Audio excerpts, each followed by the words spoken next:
Shri Joshi Joseph, നഷ്ടപ്പെടാനില്ലാത്തവനെ അല്ലെങ്കിൽ നഷ്ടപ്പെട്ടാലും എനിക്കൊരു ചുക്കുമില്ല എന്ന് തോന്നുന്നവനെ സത്യം പറയാൻ കഴിയൂ എന്നൊരു യാഥാർത്ഥ്യം കൂടി അങ്ങേക്ക് ബോധ്യമുള്ളതാണല്ലോ. അങ്ങനെയുള്ള ഒരു എഴുത്തിൻ്റെ ലോകത്ത് സഞ്ചരിക്കുന്ന ആൾ കൂടി ആയതുകൊണ്ടാണ് ഞാൻ അങ്ങനെ തന്നെ ചോദിച്ചത്. അപ്പോൾ മെറിറ്റ് കൊണ്ടല്ലാതെ പിടിച്ചു നിൽക്കേണ്ടി വരുന്ന പല ആളുകൾക്കും പലതും കണ്ടില്ല എന്ന് നടിക്കേണ്ടി വരുന്ന ഒരു ഗതികേട് കൂടി ഇൻഡസ്ട്രിയിലില്ലേ? തീർച്ചയായിട്ടും അതുകൊണ്ടല്ലേ നിങ്ങൾ സാഹിത്യത്തിൽ സംഭവിക്കുന്ന വളരെ ജെന്യുവിനായിട്ടുള്ള ആ ഒരു ആക്ടിവിറ്റി മലയാള സാഹിത്യത്തിൽ ഇന്നത്തെ എടുത്തു കഴിഞ്ഞാൽ, പ്രത്യേകിച്ച് കവിതയിൽ മലയാള സാഹിത്യത്തിലെ ഒരുപാട് കവികളുണ്ട്, ചങ്ങാതികൾ, പ്രത്യേകിച്ച് കവിതയിൽ ഇവർ ഏതെങ്കിലും ഒരു പത്രാധിപർക്ക് മുമ്പിൽ പോയി പിച്ച് ചെയ്തതിന് ശേഷമല്ലല്ലോ കവിത എഴുതുന്നത്. ഒരു സിനിമ എടുക്കാൻ നിങ്ങൾക്ക് അത് കഴിയില്ല. നിങ്ങൾക്ക് സിനിമ എടുക്കാനായിട്ട് ഈ നിലവിലുള്ള വ്യവസ്ഥിതിക്ക് അകത്ത് നിന്ന് അതിനോട് രാജിയായി, അതിനോട് സമരസപ്പെടുകയോ അതിനോട് ടാക്ട്ഫുള്ളായി നിങ്ങൾ നെഗോഷിയേറ്റ് ചെയ്തോ ഒക്കെയാണ് ഒരു സിനിമ പുറത്തു വരിക ഉണ്ടാകുക.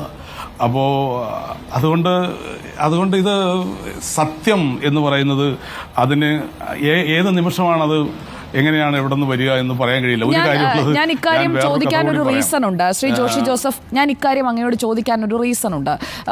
ഇന്നലെ ഷാജി കൈലാസിന്റെ ഒരു പ്രതികരണം കണ്ടു. രഞ്ജിത്ത് അങ്ങനെ ചെയ്യില്ല. ആ പറഞ്ഞ സ്ത്രീയെ അവിശ്വസിക്കുന്ന ഒരു പ്രതികരണം. തെളിവെവിടെ?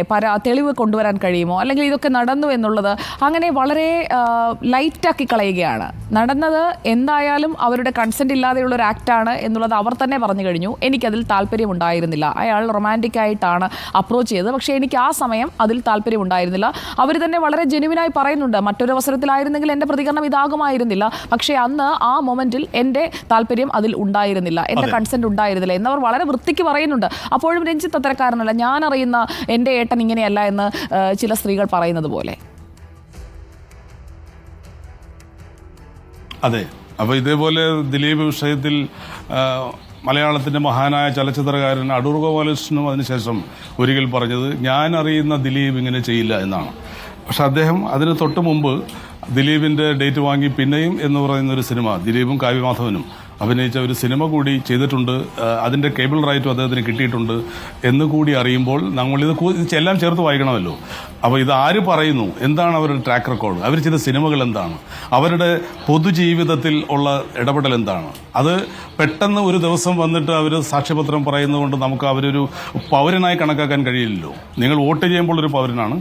അതല്ലെങ്കിൽ അത് കഴിഞ്ഞിട്ട് നിങ്ങൾ സിനിമകളിലൂടെ ചെയ്യുന്നത് എന്താണ്, അത് സത്യത്തിൻ്റെ ഏത് രീതിയിലുള്ള പ്രതിഫലനമാണ്? സത്യവും സിനിമ എന്ന മാധ്യമത്തിൻ്റെ കാര്യം വിടുക, നിങ്ങൾ അതിനകത്ത് ഡീൽ ചെയ്യുന്ന കണ്ടന്റ്. അപ്പോൾ അതുകൊണ്ട് ഇവർക്കെല്ലാം ഒരു ട്രാക്ക് റെക്കോർഡുണ്ട്. അതിനെക്കുറിച്ച് ഞാൻ കൂടുതൽ പറയേണ്ടതില്ലല്ലോ. ശ്രീ ജോഷി ജോസഫ്, ഇപ്പോൾ സിദ്ദിഖ് രാജിവെച്ചിരിക്കുകയാണ്. അത് ഏറ്റവും വലിയ ഒരു പദവിയാണ്, പ്രത്യേകിച്ചും ഈ സിനിമാ ലോകത്തെ, മലയാള സിനിമാ ലോകത്തെ വെച്ചിടത്തോളം മറ്റ് സംഘടനകളെക്കാളും AMMA എന്ന താരസംഘടനയുടെ ഒരു പ്രാമുഖ്യം എന്താണ് എന്ന് താങ്കൾക്കറിയാമല്ലോ. കാരണം പല ഇടങ്ങളിലും അവരാണല്ലോ ഡിസിഷൻ മേക്കേഴ്സ്. അവർ തന്നെ പ്രൊഡ്യൂസേഴ്സായി വരുന്നു, അവർക്ക് തന്നെ കമ്പനീസ് ഉണ്ട്. അപ്പോൾ അത്രയും ഈ വ്യവസായത്തിൻ്റെ, ഈ പണക്കിലുക്കമുള്ള വ്യവസായത്തെ നിയന്ത്രിച്ച് നിർത്തുന്ന ഒരു വലിയ സംഘടനയുടെ ജനറൽ സെക്രട്ടറി സ്ഥാനം സിദ്ദിഖിന് ഒഴിയേണ്ടി വന്നിരിക്കുകയാണ്. രഞ്ജിത്തിന് മുമ്പേ സിദ്ദിഖാണ് സ്ഥാനം രാജിവെച്ചുകൊണ്ട് ഒരു മാതൃകാപരമായ രാജി എന്നൊക്കെ തോന്നിപ്പിക്കുന്ന തരത്തിലുള്ള ഒരു രാജി.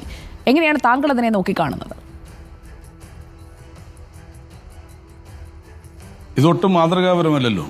ഇത് നമ്മൾ രക്ഷയില്ല പിടിച്ചു നിൽക്കാൻ എന്നുകൊണ്ട് ഒരാൾ 24 മണിക്കൂറിനകം തീരുമാനമെടുക്കുന്നു, മറ്റയാൾ 48 മണിക്കൂർ കഴിഞ്ഞിട്ട് തീരുമാനമെടുക്കുന്നു. അപ്പോൾ ഇതൊന്നും ഒരു അവരുടെ മനസാക്ഷിയിൽ വരുന്ന കാര്യങ്ങൾ.